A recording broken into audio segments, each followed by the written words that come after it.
Hi, my name is Kelsey Morris, and I'm a member of the PBIS Applications Training Team.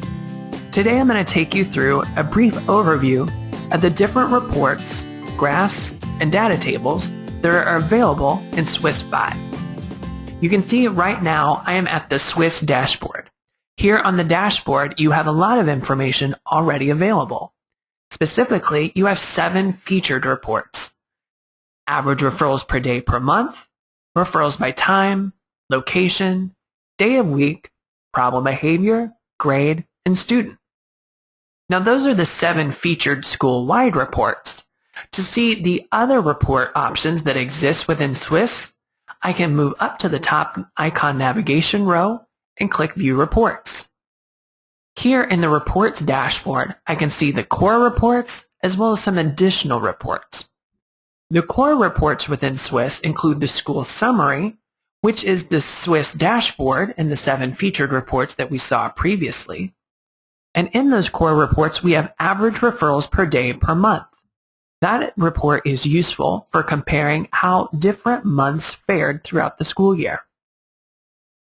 The location report tells me which of the different locations within my building have the highest frequency of problem behavior referrals.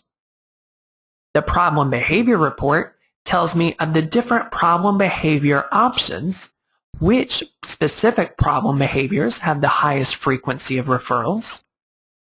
The time report tells me which times throughout the day have the highest frequency of referrals. The student report tells me which individual students have received referrals in my building, and the graph orients them so that way I know which students have received between 1 and 2 referrals, between 2 and 5 referrals, and between 6 or more referrals. The day of week report tells me which days throughout the week have the highest frequency of referrals, and the grade report tells me which grades in my building have the highest frequency of referrals. Those 7 reports comprise the school summary reports and are located as part of the core reports. I also have access to additional reports. Here I have average referrals per day per month spanning multi-years. That helps me identify how one school year fared to another. I've got location over a multi-year time period so I can see how different locations in my school compare between this year and years past. The same with problem behavior.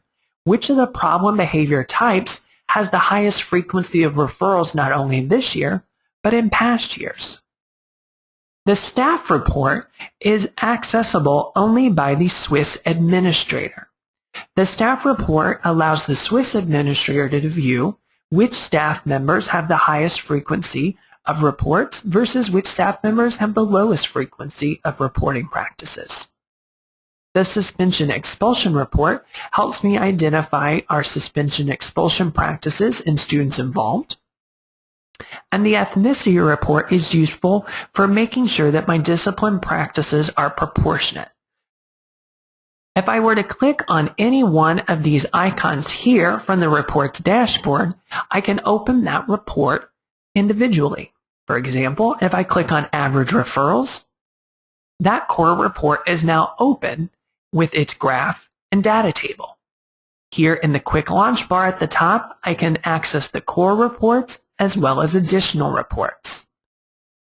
Opening other reports opens in a tab right next door to what's been previously open, granting me the flexibility and ease to tab back and forth between different sets of information. Here on average referrals per day per month, I can see how September of 2012-2013 compares to September of the 2013-2014 school year. When I click on Location Multi-Year, now I can see how the different locations in our building fare between different academic years. Clicking on Problem Behavior Multi-Year allows me to see how the different problem behavior types compare between this year and last year. The staff report opens up a list of referrals made by staff members. So this staff member, number 162, has made 3 referrals. versus staff member 154, who has made 3 referrals. Clicking on the suspension expulsion report opens up a data table so I can easily identify how many events have contributed to our in-school suspensions, how many total days have been in-school suspended, and how many students have contributed. The same with out-of-school suspension and expulsion. Opening the ethnicity report helps me identify how the various racial and ethnic groups are doing in our building and how our discipline practices are faring in terms of proportionality. I have 3 graphs displayed here: referrals by ethnicity, students with referrals by ethnicity, and students within each ethnicity with referrals. These 3 graphs are used in combination to help me best identify which subgroups of students are most at risk for receiving a referral in our building and with our current systems and practices. Again, I can open any report by clicking on the Quick Launch bar and its appropriate icon in the Quick Launch bar icon row. Again, I can also have multiple reports open at the same time. For a complete list of all the available reports, I can click on the Home tab here and access the reports dashboard and easily identify my core reports and my additional reports. That's a quick overview of the different reporting options that exist within SWIS.